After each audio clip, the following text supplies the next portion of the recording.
Hi, I'm Brad Ost, Theology and Philosophy Librarian at the Robert W. Woodruff Library, AUC. Doing technical work and operating the camera is Daniel Lee, who is our residential digital librarian. Thank you very much, Daniel. We'd like to welcome you to AUC Authors, where we highlight the books written by members of the Atlanta University Center community. Today we'll be speaking to Dr. Love Henry Whelchel, the professor of church history at the Interdenominational Theological Center.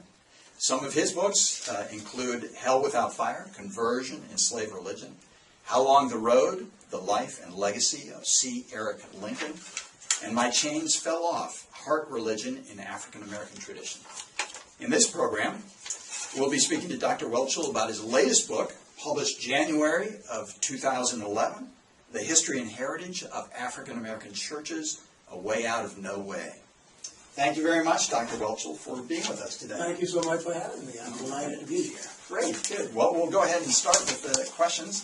The first one I had was if you could give us an overview of your latest work, which is The History and Heritage of African American Churches.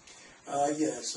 In this book, I try to chronicle the history of Christianity and the African American churches. I began with Mother Africa, our mother. Africa is the mother of civilization, the mother of continents, the mother of the human race, and the mother of religion. And I give this history, and the Africans played a great role in shaping the history and the development of Christianity. And that is what I focus on. Many people have not heard of people like Tertullian, Cyprian, Origen, Clement of Alexandria. All of these people defended the early church, particularly up until the fourth century. Right. And then, of course, I move on from there to talk about the transition. That is when the Roman Christianity or Western Christianity began to break away from Africa. And when it broke away from Africa, as a matter of fact, this is when Christianity became basically a white man's religion, where the custodians of the gospel were white. Well, prior to this time, there was a very strong African presence. And then, of course, following this, the transition, there was the slave trade. So we have about 1,000 years, really, for this disconnect between Africa and Europe or Western Christianity. And, of course, when the Europeans returned to Africa, they came back as the slave traders, trading them. So, in a sense, what we have here is this transition. And then, of course, after the slave trade, which lasted for about 400 years, then during that time, Africans were introduced to Christianity here in America, and they went through a conversion experience during this particular period. And then after this period, we have the emancipation of African Americans, and we go through the period of the Reconstruction, where you have black politicians, and many of these black politicians, of course, were ministers, because the black church is the oldest and the most formal institution we continue to have in the black community. Right. And of course, after that period, we have what I call the Reconstruction period, the wilderness.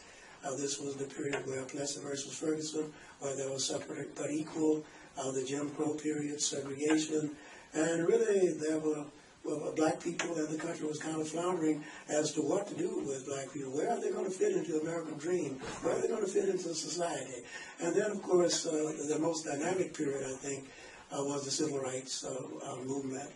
This is where black people said, I'm fed up, I'm not going to take it anymore. Right. And they began the sit-ins, and this was the period when the church, the African American church, I think, was most potent and most powerful in terms of a spiritual entity.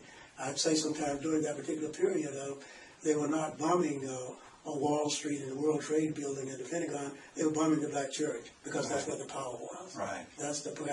And I end with the civil rights movement, of course, and I was fortunate enough and old enough to be a part of that movement, right, associated with Martin Luther King and Fred Shuttlesworth and other leaders of the movement, because I lived in Birmingham during the 60s. And believe me, Brad, that was a great place to be from. Right. In the 60s. Yeah.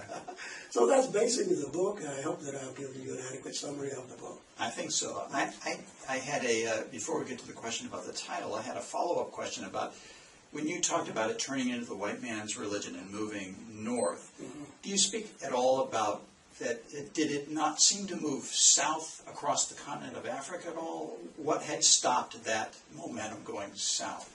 Oh, yes, it did move south across the continent of Africa as well. But what happened was around the latter part of the 4th century, the Nestorians, that was the first group to really break away from Western Christianity as it was moving toward Rome and toward Europe. And it was because of imperialism, it was because of militarism, it was because of racism. That was kind of the birthplace of color racism during this particular period. And it started going in other directions, particularly toward India and Persia, particularly Nestorians during this particular period. And one of the things that developed during this period, the African church became Donatist. That was, they were anti-imperialist. And they felt that the church was becoming too materialistic. And of course, much of this began with Constantine. This was the beginning of the imperial church and the beginning of materialism in the church. And African people historically have been a very spiritual people. The monasteries, for instance, they started in Egypt, started by Africans, Irenaeus and St. Paul and Anthony. These are people who lived in an ascetic lifestyle. They were holistic people, they were communal people, and they were not a materialistic, individualistic people. And the African people in the African wing of the church responded negatively to the materialism and the individualism of the Western church. Okay. When you, and again I'm going off script here, but when you speak about the slave trade and the slaves coming over here, was it a rediscovery of Christianity when they came here, or did they bring any semblance of it with them, or yes, how did that evolve? They brought it with them, but it was systematically suppressed because they, for 400 years, black people were not considered as persons; they were considered as property. Right. And so they were depersonalized, dehumanized, desymbolized, desexualized.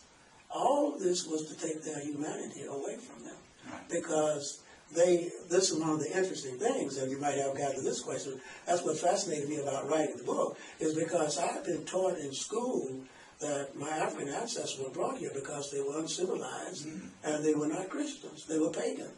But then in my research, I began to see, oh, wow, these are the people, my African ancestors are the ones, this is where Christianity was born. Right. Not in Europe, not in Rome, not in Greece, but in Africa. Right. Africa is the mother, is the parent. But here again, what I'm saying is that after the Roman church, the imperial church, the Church of the Empire began to separate from Africa. What happened was the group of people, the Africans who gave birth to Christianity, they were denied. In other words, the European church denied their own parents. And the only time they reconnected after 1,000 years of separation. Right. But I'm just kind of wondering, let my imagination run away with me when I think about it. Suppose the European church or the Western church had known about Tertullian, known about Cyprian, known about Athanasius and Arius, and all of the people who really developed Christianity, who fashioned Christianity, would they have treated Africans, African Americans the way they did? Right. If they had known this history and this development. In other words, they come back into America, that is the European, treating African people as though they are the children, when in reality they are the parents. Right. That is the problem, and that's the thing that fascinated me and interested me in writing this book. Okay. Yeah. Let me ask you even further, if we bring it up to the present, do you feel, teaching at ITC, do you feel that the students that are coming in have lost sight of that, of their origins, or the origin of Christianity as being birthed in Africa, or do they have to be told that, or is it something that they come knowing already? Absolutely. And what has happened in America, not only Americans in general, not only they don't like history, they have a contempt for history. And basically it's tabula rasa. Oh, okay. Because so much of our history, particularly African Americans, it has been distorted. Right. It has been ignored. That is what Melville Hershey called the myth of the Negro past. Right. We are treated as though we have no history worth remembering and no ancestors worth honoring. That is when that's happening with America, with history, particularly when it comes to the African Americans. So most of them come in not knowing very much about the history. Right. Because it's been ignored, it's been distorted. Right. You know, we have no history. Because, as I said before, and one reason that's been distorted is because one of the reasons is that all of the European nations involved in the slave trade were Christian nations. Right. And as a matter of fact, they invoked the Holy Spirit. The slave ships for bringing our ancestors over here were called Jesus, love, charity. Yeah. This was because they were all Christian nations. Yeah. And to cover up for what they were doing, or to give an excuse for what they were doing, they said they were bringing Africans over here to civilize them and Christianize them. Right. And when in reality, Christianity originated with African people. Right. And very few people, if they know that, this is not publicized, it is not shared, and somehow the black people are so timid in terms of even the academic community. Right. They seem to be intimidating. Yeah. Nobody will tell it like it is. Right. And that's what I'm trying to do. Okay. Is to give you the truth and nothing but the truth, so help you God. Can I ask for your reaction from your students as you see them, as you teach this, and you see them awakening to that? Mm-hmm. Does it empower them in any way, and most especially in their Christian walk? Does knowing this give them something special?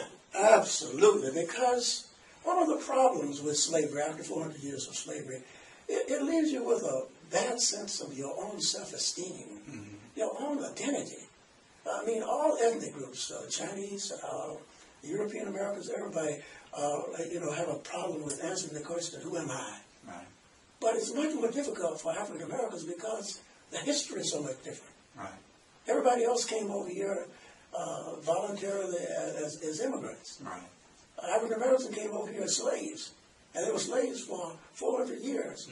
Okay, and they were dehumanized. Right. Their humanity was there. Even in the Constitution now, they are considered as 3/5 of a person. Right. You can imagine what that does to their identity. So when black people can connect with their identity, connect with their origin, and get the real truth about this history, it emboldens them. It empowers them. Right. You know? This is the answer to the problem of identity and self-esteem. Because identity theft began with America when they stole the identity of my African ancestors. We didn't even have a name. Yes. For 400 years we were nameless people. You know? And the names that we have now are slave names. Right. Whelchel, that's a slave name. And that's the reason there's a Malcolm X. You know, he was Malcolm Little. He changes to an X, which is means unknown. Right. So this is a part of it. So the answer to that, by all means, this, to me, history, and I'm very biased when I say this. I make no apology for it. But history is the most liberating discipline in the curriculum. Okay. And that is one reason people don't want you to know it. Because it will set the captive free. Right. Right. Preach it, brother.